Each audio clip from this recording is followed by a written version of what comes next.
Hello YouTubers, మనం ఈ వీడియోలో చూస్తున్నది అలంపూర్ జోగులాంబ అమ్మవారి గురించి. నాకు పురాణాల గురించి అంత పూర్తిగా అయితే ఏం తెలీదు, అంత క్లారిటీగా చెప్పలేకపోవచ్చు. నేను నాకు అనిపించిన నా ఫీలింగ్ని మీతో షేర్ చేసుకుంటున్నాను.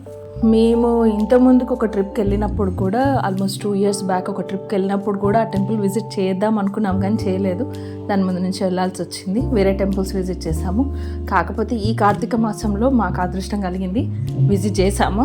చాలా బాగా అనిపించింది. స్థల పురాణం చాలా గొప్పది. నేను విన్నాను అమ్మవారి స్థల పురాణం గురించి అయితే.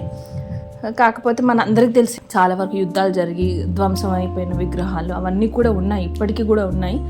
కాకపోతే రీసెంట్గా 2005లో మళ్ళీ ఆ గుడిని మళ్ళీ పునర్నిర్మించారు. తర్వాత ఇంకొకటి స్పెషల్ ఏంటంటే, అక్కడ చాలా ఇప్పుడు అడుగడుగున మనం వెళ్తూ ఉంటే ఇప్పుడు మన శివయ్య రూపం ఏదైతే ఉంటుందో బాలబ్రహ్మేశ్వర స్వామిగా పిలుస్తారు శివయ్యని, అమ్మవారు జోగులాంబాదేవి. సో ఆ నవబ్రహ్మగా మనకు దర్శనమిస్తారు స్వామి. 9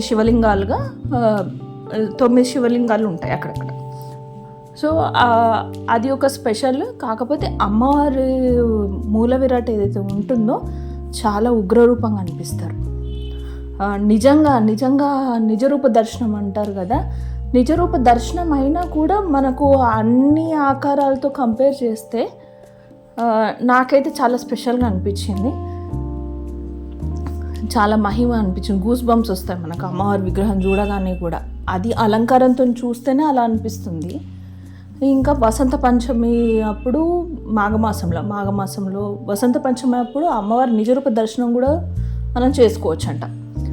అప్పుడైతే ఇంకా అసలు గ్రేట్ అని చెప్పాలి, ఆ టైంలో చూసిన వాళ్ళైతే. అండ్ ఇంకొకటి, ఇవన్నీ ఉపాలయాలు అన్నీ దర్శనం చేసుకున్నాక మేము లాస్ట్కి చివరిన మళ్ళీ రిటర్న్లో గుడి ఎంట్రన్స్లోనే మనకు లెఫ్ట్ సైడ్లో, గుడి నుంచి బయటకు వస్తుంటే లెఫ్ట్ సైడ్లో మ్యూజియం ఉంటుంది. మ్యూజియంలో ప్రతి ఒక్క శిల్పకళ ఎలా ఉంటుందంటే చాలా పురాతనమైనది. కొన్ని ఇట్లా శిథిలావస్థకి చేరుకుంటున్నాయి అన్నమాట. దానిపైన ఉన్న లిపి కూడా క్లియర్గా ఉంది ఇప్పటి వరకు. కొంత కళా నైపుణ్యం అలా కూడా ఉంది ఇప్పటికీ. అక్కడ గైడ్ ఉంటారు, మనకు చాలా తక్కువ అమౌంట్ తీసుకొని మనకు ఒక్కొక్క విగ్రహం గురించి మనకు ఎక్స్ప్లెయిన్ చేస్తారు. అది ఆ శిల్పకళ ఎన్ని సంవత్సరాల క్రితంది ఏంటి అని మనకు వివరంగా వివరిస్తారు. ఆ మ్యూజియంలో నేను స్పెషల్గా అబ్జర్వ్ చేసింది ఏంటంటే, ఒకటే శిల పైన నందీశ్వరుడి పైన నటరాజస్వామి ఉంటారు. అది చాలా బాగుంటుంది.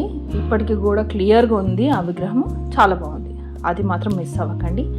అండ్ ఇంకొకటి, మేము ఇంకా కొంచెం టైం స్పెండ్ చేస్తే బాగుండు అనిపించింది గుడిలో. కాకపోతే మాకు తర్వాత వేరే ట్రిప్ ఉంది, ఇంకొక ప్లేస్కి వెళ్ళాల్సి ఉండింది అక్కడ నుంచి. సో అందుకని కొంచెం ఫాస్ట్గానే వెళ్ళాము. తుంగభద్ర నది కూడా బాగా అనిపించింది. సో అలంపూర్ జోగులాంబ ముందు మేము బీచ్పల్లి కూడా వెళ్ళాము ఆంజనేయ స్వామి దర్శనానికి. అక్కడ కృష్ణానది, మళ్ళీ తర్వాత అలంపూర్ జోగులాంబ అమ్మవారి దగ్గర తుంగభద్ర నది. ఈ తుంగభద్ర నది దగ్గర 2 నదులు సంగమిస్తాయంట.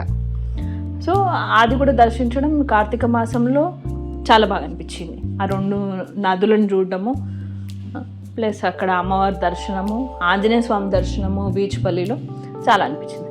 ఇక్కడ మీకు క్వశ్చన్, నెక్స్ట్ మేము అలంపూర్ జోగులాంబ అమ్మవారి తర్వాత మేము విజిట్ చేసిన ప్లేస్ ఏంటి మీరు గెస్ చేసి చెప్పండి. అది కూడా చాలా ఫేమస్. మేము అన్ఎక్స్పెక్టెడ్గా ప్లాన్ చేసుకుని వెళ్ళాము అది కూడా. సో ఆ తర్వాత మేము మళ్ళీ ఇంకొక 3 places విజిట్ చేసాము. అది కూడా నేను నా నెక్స్ట్ కమింగ్ వీడియోస్లో మీకు ఎక్స్ప్లెయిన్ చేస్తాను వాటి గురించి కూడా. మీకు ఈ వీడియో నచ్చినట్లయితే please do like, share and subscribe, comment. Thank you for watching. Thank you so much. అష్టాదశ శక్తిపీఠాలలో 5వ శక్తిపీఠంగా చెప్పుకునే మన జోగులాంబ అమ్మవారు తుంగభద్ర నది ఒడ్డున కృష్ణా నదిలో సంగమించే ప్రదేశానికి సమీపంలో ఉంటుంది. కాగానే ఫస్ట్ జోగులాంబ అమ్మవారుతో పాటు బాలబ్రహ్మేశ్వర స్వామిగా మన శివయ్య కూడా ఉంటారండి. జోగులాంబ ఆలయంలో ప్రధాన దేవతలు జోగులాంబ మరియు శివుని రూపమైన బాలబ్రహ్మేశ్వరుడు. ఈ ఆలయంలో జోగులాంబాదేవి తలపై తేలు, కప్ప మరియు బల్లితో శవం మీద కూర్చొని ఉంటుంది. జోగులాంబ అనే పదం యోగుల అమ్మ అనే తెలుగు పదం నుండి ఉద్భవించిందని చెబుతారు. 18 అష్టాదశ మహాశక్తి పీఠాలలో ఒకటైన దేవాలయం.